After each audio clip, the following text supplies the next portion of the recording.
to our discussion about monitoring expenses. We are going to talk about how each of our institutions monitor expenses. And of course, one great tool that you have is the uniform guidance in subpart E, where it talks about allowable and unallowable cost. But obviously that's for federal grants, but then depending on how your institution defines allowable cost and unallowable cost and how to determine those, even if it's not a federal grant, it may be a tool that you can use for that. So Robyn, at your institution, how does your team monitor expenses? Thank you, Kay. So I'm an executive director of the research services team in the School of Public Health at the University of North Texas Health Science Center in Fort Worth. And we have about 35 to 36 faculty members. And one of a practice that has worked quite well for us, I should first say that our research services team, we just had our 9-year anniversary. So that's been super exciting. And yeah.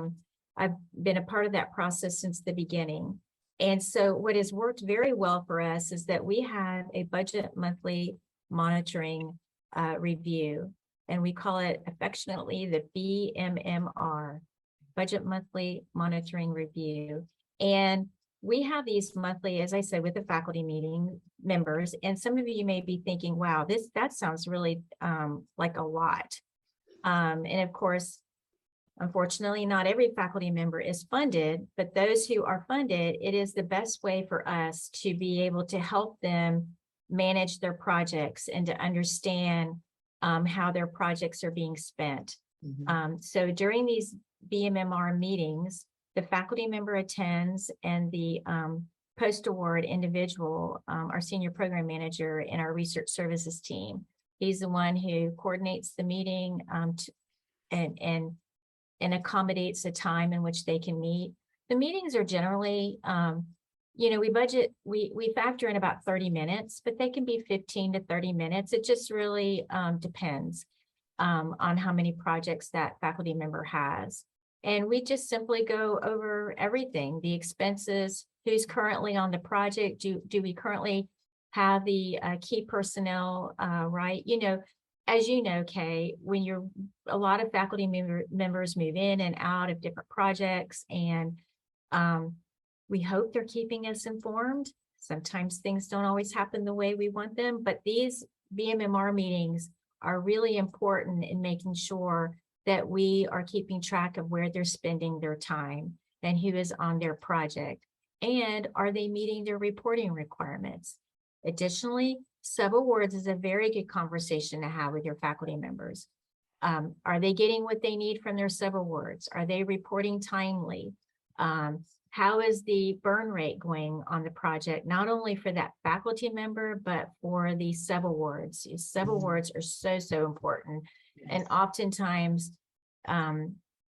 they're not given the attention that they need. So these BMMR meetings are very helpful in that respect, and right. Making sure that everybody's doing what they need to do to make the project successful. Kay, do you have any type of monitoring process that you do at your institution?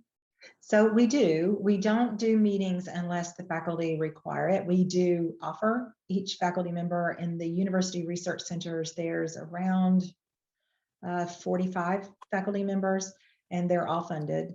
And some, it's very small grants, maybe just one, or some have over 20 grants. But so we do monthly reconciliations is what we call it. And we have a form that we use for that we created, and it lists everyone that's paid, just as you were talking about, everyone that's paid on there, the subawards, how current the subawards are, if they're invoicing regularly or if they're behind. We also take that opportunity to ask either by email or in a meeting if the subawards are doing the work, so that the invoices are matching what is actually happening technologically, just to help with the subrecipient monitoring portion. And we also have a burn rate up there for them, so they can see that at the end of budget period at their current rate of spending, what it's going to look like. So we send those forms every month. We offer to meet, but also included in the email that we send is any concerns that we have about the projects. And we point those out, this is underspent, or at your current rate of spending, you're going to run out of funding in 2 months before the end of the budget period, or whatever it is. And those also help us when we're doing, helping pull together the effort for our PPRs or annual reports of who was paid on the grants and how. Yeah, that's what I was going to say too, Kay. Both of the activities that you and I are both doing right now with our researchers is very important for the effort certification, because this monitoring process, in the end, it really does help with their effort certification. So when they're ready to certify, or they're ready to do their RPPRs, they have a pretty good understanding of where they are at that particular moment in time. Additionally, as you mentioned, this gives a great opportunity for a faculty member to reflect, and am I going to have enough time to finish this project? Do I need a no-cost extension? How are they, again, that conversation about subawards and whatnot. So, yeah. I think this is a great way. Again, it sounds like a lot to do, but in the end, I think it benefits the faculty member. It's a great service to them, and it provides some level of comfort to us as research administrators that we are on the same page with our faculty members. I think it also ultimately saves time, because when you're reviewing these monthly, then you can see if there's a name on there that this happens more often than I would like, where particularly a graduate student will just pop up on the ledger.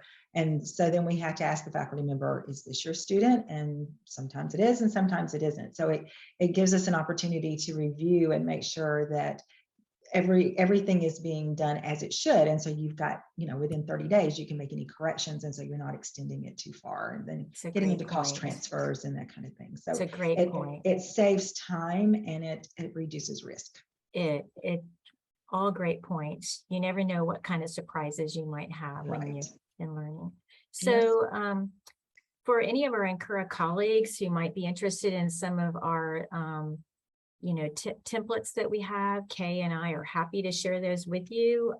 Feel free to email us, and I think the more we share, the better off, because you never know when we might need some information and need to reach out to our Incura colleagues as well. But that's what Incura is all about, is just sharing our knowledge and not having to recreate something.